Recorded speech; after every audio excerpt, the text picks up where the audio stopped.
et bienvenue dans Culturel, je suis ravie de vous retrouver. On va parler de culture en Sarthe comme tous les jeudis.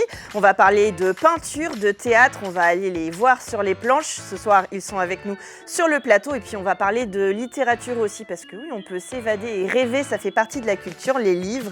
J'espère que vous en avez plein chez vous ou sinon je vous donne quelques idées. C'est parti, on y va dans Culturel.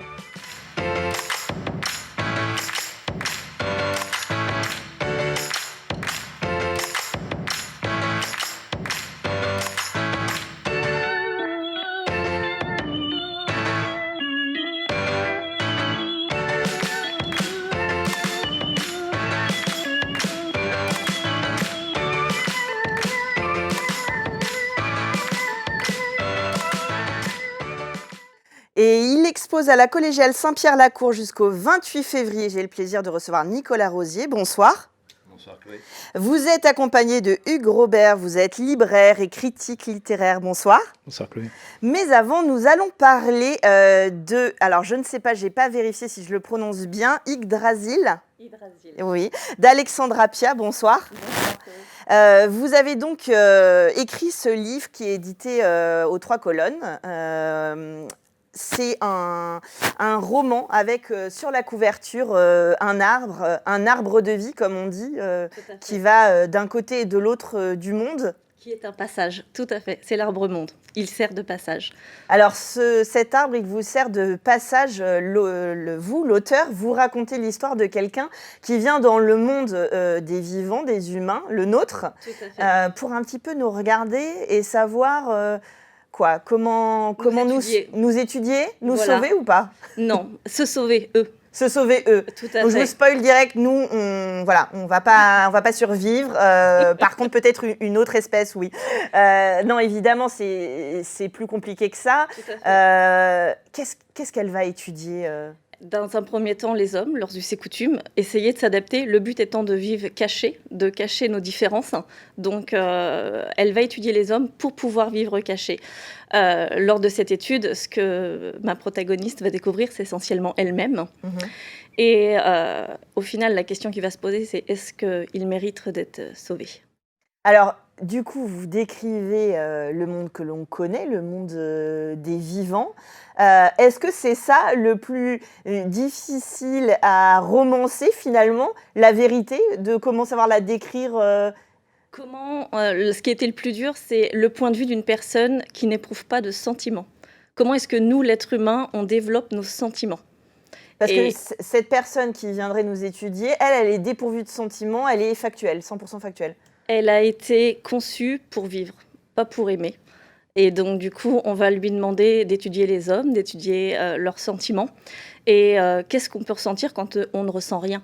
Donc, elle va découvrir tout un panel de sentiments. Donc, d'abord, les rencontres, ce qui va naître des rencontres, l'amitié, et un petit peu plus loin, ce que l'amour peut apporter au final. Alors, vous avez fait un pas de côté, vous êtes dans le milieu médical, si je ne m'abuse. Tout à fait. Et ça a été peut-être aussi une soupape d'écrire ce roman? C'est mon exutoire, tout à fait. Quand je me mets à écrire, j'ai l'impression de me couper d'une réalité en soi. Je me plonge dans quelque chose qui n'existe pas, qui est dans ma tête. Oui, qui fait peur. En fait, excusez-moi, mais c'est pas très très rassurant. C'est-à-dire que vous travaillez dans notre monde des vivants, dans le milieu médical, et vous êtes obligé de faire un pas de côté et de vous plonger dans l'écriture pour survivre. Bon, évidemment, je rigole, mais finalement, quand même, ça dépeint aussi une difficulté relationnelle. Et dans une situation comme la nôtre et les années qu'on a passées, on voit qu'on a parfois des petits débords, des petits problèmes en termes de communication et de sentiments. Tout à fait. Et c'est ce que ça reflète au final. C'est le point de vue d'une personne neutre face à ce que tout le monde peut ressentir et le jugement qu'on met sur les sentiments. Elle n'en a pas puisqu'elle ne sait pas ce que c'est. Alors, vous avez écrit ce livre, on ne va pas du tout spoiler l'histoire, mais je vais quand même vous poser la question. Si vous, aujourd'hui, vous devriez choisir entre le monde dans lequel vous vivez ou le monde d'où vient votre protagoniste, vous choisissez quoi? Son monde. Vous choisissez son monde? Tout à fait, je m'évade. Vous vous évadez. Alors, peut-être avec l'art, est-ce que si on n'a pas de sentiments, la culture et l'art ont une place dans la vie? Non. Vous avez 2 heures.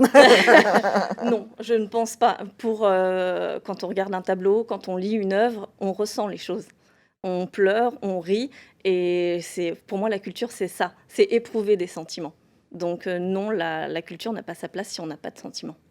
Ah, voilà, c'est le teaser de mon émission. Voilà pourquoi il faut sortir, il faut aller voir du spectacle vivant, lire, découvrir, ouvrir les yeux autour de nous. Je pense que bah voilà, ma transition, elle est trouvée. J'en blaguais tout à l'heure hors antenne. Hugues Robert, j'ai envie, comme vous êtes critique, libraire, vous avez certainement lu les livres écrit aussi Nicolas Rosier en plus de son travail pictural. Est-ce que vous voulez bien nous le présenter, avoir l'exercice de me le présenter, de nous le présenter? Alors, je vais pas présenter Nicolas Rosier parce que justement, enfin, Oui, non, ça non, on n'a dépasse. pas, Mais voilà, on n'est pas. en fait, moi, c'est quelqu'un que j'ai découvert, comme souvent en matière de passage en littérature, un peu par hasard, par chance, je devrais dire. Dans notre librairie, donc près de la gare de Lyon à Paris, on organise un certain type de soirée qui s'appelle Libraire d'un soir, où en fait quelqu'un qu'on aime bien vient nous parler de livres que lui aime bien, mais qui ne soient pas les siens. Et à cette occasion, des gens qu'on aime beaucoup, qui sont Romain Verger et Zoé Beltus, nous avaient fait découvrir en fait Nicolas Rosier sur un petit texte magnifique à propos d'Artaud. Et du coup, quand est sorti son premier roman, bah, j'ai été très curieux en me disant c'était tellement bien ce qu'il avait fait, même si ça n'a rien à voir, hein, mais enfin rien à voir. On pourrait en discuter pendant des heures. Ça a évidemment à voir. Mais ce premier roman, j'ai beaucoup aimé. Je le dis, bah, Nicolas est là. Il y avait quelques petits défauts. C'était un premier roman, il y avait des petites imperfections, mais c'était quand même quelque chose. Il y avait une puissance, une envie, une beauté. Et quand le deuxième est sorti, donc L'île batailleuse, là je me suis dit ah là avec en plus l'expérience, ça va être probablement très bien. Et ben j'avais raison, c'était magnifique. Donc je vais pas spoiler non plus. Mais L'île batailleuse, c'est quand même un roman où on peut avoir en même temps, alors quelque chose que je trouve moi très difficile, moi qui ne suis pas du tout peintre hein, ou artiste plasticien, il arrive à nous faire saisir de manière donc écrite, mais presque charnelle, le défi que représente la peinture, donc le maniement de la matière, la peinture traditionnelle, la peinture la plus contemporaine, les installations. Et il nous plonge au cœur de ça, sachant que ce n'est pas le sujet exclusif hein, de L'île batailleuse, mais que ça joue un rôle essentiel. L'art, et l'art plastique est un personnage à part entière, mais on y trouve des gens, comme c'était déjà le cas dans le roman précédent, des gens qui s'échappent, qui changent en fait de monde et de vie, donc qui sont sur un certain type de rail, qui peut être une prison, qui peut être l'armée, qui peut être tout à fait autre chose, et qui décident tout à coup de prendre les choses en main, de s'enfuir et de basculer dans autre chose, qui n'est pas nécessairement prêt à les accueillir, mais ils vont quand même se faire leur espace. Et ça c'est l'histoire, si je veux dire, les grands traits. Et ensuite, c'est d'abord dans une importance des paysages, alors de paysages qui ne sont pas très loin d'ici, même s'ils ne sont jamais situés avec précision, mais il y a du bocage normand. Ils sont inspirés de par chez nous. Il y a du bocage normand. On est un peu chauvin, donc je précise voilà, directement. On y retrouve donc un sens de la campagne, un sens aussi de ce moment où la campagne bascule dans la mer, enfin, donc où on approche des zones plus littorales. Il y a quelque chose, et ce n'est pas des longues descriptions appuyées, c'est quelque chose qui est diaphane, qui est fin, qui est extrêmement émouvant et beau. Donc cette présence du paysage. Et puis il y a une langue, en fait, une capacité à faire tenir plusieurs choses à la fois dans la même phrase. C'est-à-dire un premier niveau qui est presque descriptif, un deuxième niveau où en fait on sent qu'il y a quelque chose qui se passe, on ne sait pas exactement quoi, on est un peu inquiet. De créer une inquiétude, moi je trouve que c'est ce qui fait la belle langue. Donc oui, j'ai été extrêmement touché et intéressé par L'île batailleuse, et je me suis empressé ensuite d'essayer d'en convaincre un maximum de mes clients dans notre librairie, et puis de faire passer le mot ensuite, effectivement, puisque faire passer, bon, la librairie est extrêmement important, mais il y a aussi le blog, enfin les émissions auxquelles j'ai la chance de participer. Oui, c'est ça. Alors, on va en parler. D'ailleurs, vous proposez, Nicolas Rosier, le 4 février à la collégiale Saint-Pierre-la-Cour, enfin, au milieu de vos œuvres, en fait, au milieu de votre exposition, à 17h, de faire une rencontre lecture musicale autour de L'île batailleuse. C'est donc votre second roman.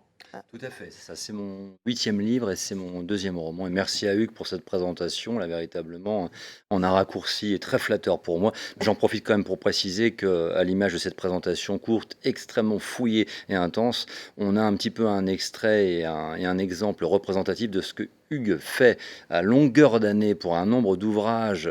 C'est assez incalculable et ça correspond à un effort titanesque qui est une vitrine critique sur la scène littéraire francophone, mais pas que, notamment des livres frais, ou du moins qui n'ont que 2 ou 3 années au plus. Hugues offre quand même, et avec une cadence invraisemblable, des retours sur ses ouvrages, avec une cadence et une qualité qui vraiment sont remarquables, et il faut le souligner. Alors moi, je vais quand même en profiter aussi pour souligner que vous êtes à la fois auteur, enfin en fait vous êtes auteur de peinture et de livres, moi je dirais plutôt ça, mais allez voir aussi sur le site de Nicolas Rosier et vous pourrez lire, puisqu'il y a notamment des textes autour de cet intitulé Un garçon impressionnable.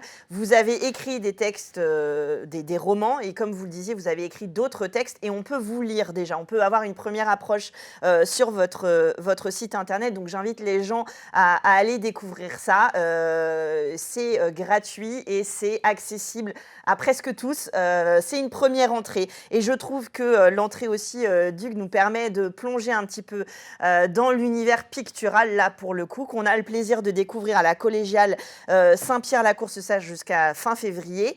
Alors, votre travail, justement, comment vous êtes venu, si je ne m'abuse, c'est un travail aussi très contemporain, très récent, de 2022, peut-être un petit peu 2021, de votre Alors, retour à l'huile. ce que j'ai la chance de présenter à la collégiale Saint-Pierre-à-la-Cour et prend le jour, on va dire, d'un bilan du travail des 3 dernières années, en sachant que je montre 41 pièces, 35 peintures et 6 dessins.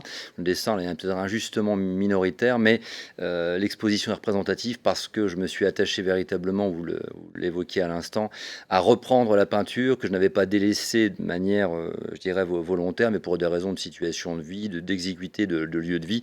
La peinture avait dû être mise de côté, mais pas que, d'ailleurs, aussi avec des difficultés liées à cette matière en propre.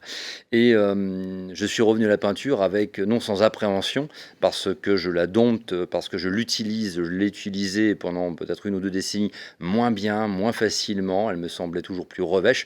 La peinture n'est pas essentiellement graphique. Elle ne se prête pas au mieux à la ligne, aux traits, aux arborescences ou aux traits qu'on associe au dessin. Or, moi, je viens davantage du dessin, mais un dessin de peintre, ce qui fait que c'est un petit peu en circuit fermé, le jeu du chat et de la souris entre le dessin et la peinture, tant et si bien que bien souvent, lorsque je tente avec plus ou moins de difficulté ou de chance de tenter de présenter mon travail peint, je parle parfois de dessin peint ou de peinture dessinée, pour bien montrer que bien souvent le primat est quand même accordé au trait, même si dans un rapport d'équivalence en termes d'importance et d'investissement, la couleur dans le travail assez récent tend à rejoindre la primauté que j'avais donnée à la ligne. Alors l'ensemble des pièces qui sont présentées à la collégiale, qui sont effectivement pour la plupart, la majorité ont été peintes à l'étoile en 2022.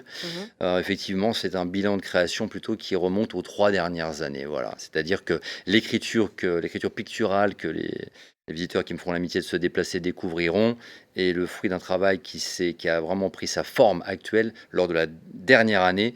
Il y a 1 an et demi, comme je le dis souvent, comme on en parle souvent avec ma compagne, si l'exposition avait été devancée, j'aurais été dans l'embarras. Parce que ce qui est au point aujourd'hui ne l'était pas il y a 1 an et demi ou 2 ans. Voilà. Alors, si je peux me permettre encore un petit cocorico, vous nous avez rejoint en Sarthe. Il y a peu aussi à l'orée de la forêt de Persaigne, ce qui vous inspire aussi et qui nous permet de découvrir non seulement votre travail et votre écriture, qui est le fruit de plusieurs années de travail, mais aussi votre regard et peut-être votre impression, vos émotions, que sais-je, sur notre jolie contrée. Étant originaire de l'Est, de la Champagne et de Reims plus précisément, vous savez, les plaines betteravières ne ressemblent en rien au bocage et au paysage du parc Normandie-Maine où je vis, où j'ai la chance d'ouvrir les yeux chaque jour. Alors, n'y voyez pas une forme de, comment dirais-je, de pamoison facile ou de sentimentalité à l'emporte-pièce.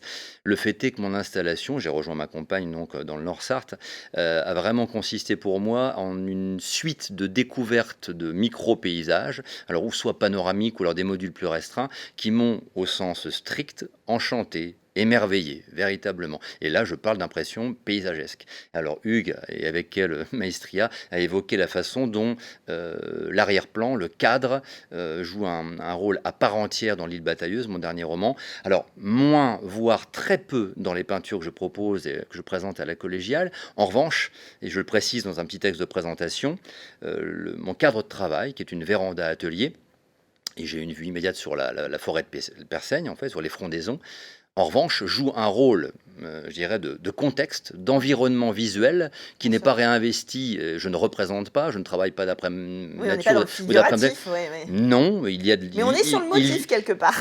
Mais il y a du motif, effectivement. Alors, il est larvé, il est sous-jacent, mais il est bien réel, effectivement. Et là, effectivement, on me demande parfois des passerelles entre le volet scripturaire et pictural. Bah, il peut se jouer de cette façon-là, effectivement. Et mon inscription géographique est déterminante. Elle compte beaucoup et j'y suis très attaché.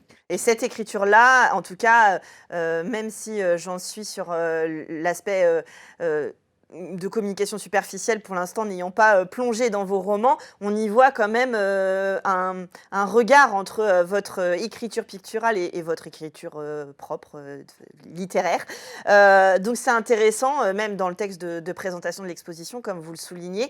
Donc c'est un premier voyage que les visiteurs pourront faire à la collégiale Saint-Pierre-la-Cour, et puis que j'invite donc à regarder avant ou après d'ailleurs avoir vu vos toiles, de regarder un petit peu vos mots qui vont avec. Qu'est-ce que vous en pensez quand vous avez découvert le travail plastique de Nicolas Rosier, Hugues? Est-ce que vous y avez vu un pendant à son écriture? C'est une question qui est difficile pour moi parce que, comme je disais, je ne suis pas du tout plasticien. En fait, à une partie de son écriture, oui, clairement, parce qu'il y a cette façon de concentrer, de le faire exploser sur la toile, qui correspond à ce que fait, je pense, son écriture. Pas en permanence, mais dans les moments clés de ces romans. Il y a vraiment cet aspect, on va rassembler un maximum de masse critique dans un espace très petit, et puis tout à coup, ça explose, ça se ramifie, ça part dans pas mal de directions. Et ça, c'est quelque chose que je retrouve effectivement dans ce que j'ai vu à la collégiale tout à l'heure. En fait, moi, j'ai l'impression, alors que ça ne peut l'être, d'une bande sonore, d'une lecture. Quand je vois vos tableaux et quand je parcours très rapidement vos textes, j'ai envie de les lire à la collégiale. Ce que vous allez proposer, donc le 4 février, rencontre lecture, il y aura de la musique, il y aura évidemment de la poésie autour de L'île batailleuse, votre deuxième roman. Alors, on va dans votre librairie, dans le nom, alors Carib, c'est ça. Voilà, à Paris, si on y passe, évidemment, on se procure L'île batailleuse. Vous nous en avez donné l'eau à la bouche. Le 4 février à 17h, on téléphone à la mairie pour réserver ses places. Pour réserver, oui, de préférence, effectivement. Ça aura lieu de 17h à 18h30. Et l'exposition, de toute façon, est libre d'accès. Elle est gratuite. Vous la découvrez jusqu'au 28 février prochain, Nicolas Rosier. Et puis, on a hâte de voir ce que vous allez faire depuis la Sarthe et comment va évoluer votre peinture. Vous viendrez nous en parler. Alexandra Pia, merci d'être venue de nous parler de cette découverte de cet autre monde. Je rappelle, votre livre est disponible aux éditions Les Trois Colonnes. Merci à tous les trois. Et nous, on continue justement avec la nuit de la lecture tout de suite dans Culturel.